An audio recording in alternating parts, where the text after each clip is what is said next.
we don't currently require women to register for the draft.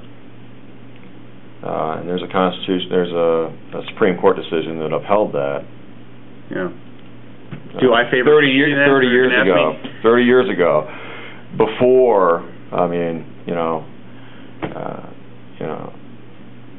women were flying in Navy jets and being killed, and now the Navy has put them on submarines. Do you support that decision? I think that's worked. Okay. So, if women in combat roles has worked, well, you just expanded it.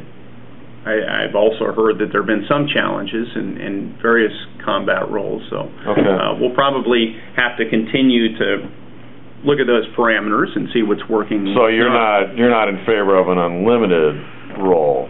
No. For women? I think probably the Navy SEALs, though wasn't there a movie where there was a female Navy SEAL, but I think there are certain roles here where there are physical differences between the sexes. Let's admit the obvious here. Okay. What about registration for the draft? Well, there's some cultural differences here too.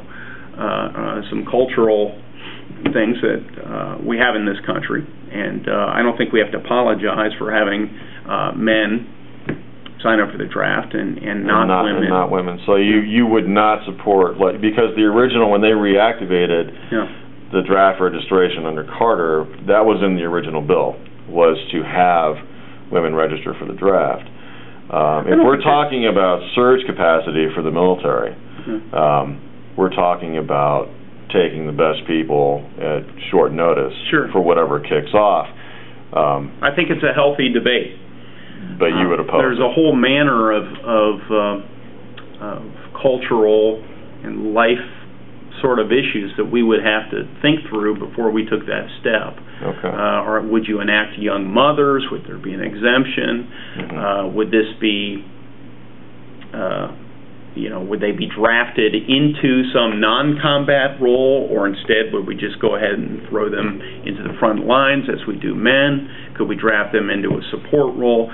But right now we're just talking about registering them. Sure. So when they turn 18, should they go to the post office? Yes or no? My first impression would be no. Okay. All right. What about don't ask, don't tell? They're talking about repealing it. Probably come up on your watch. How are you going to vote? I am not in favor of repealing it. Okay.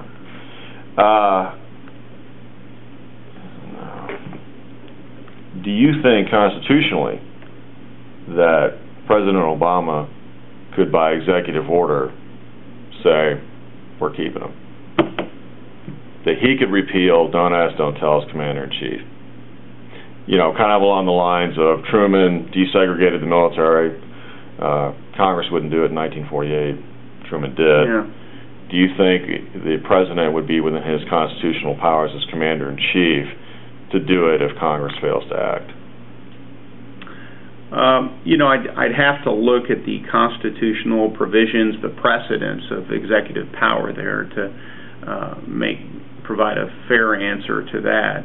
I would say, as a matter of policy, this is of such national scope and consequence, really, because people have such strong convictions about this issue, especially people in the military, as you know, and it would have conceivably some issues on morale, which undermine our national security, that I think would be imprudent for the President not to ask Congress to take some action on this. Okay.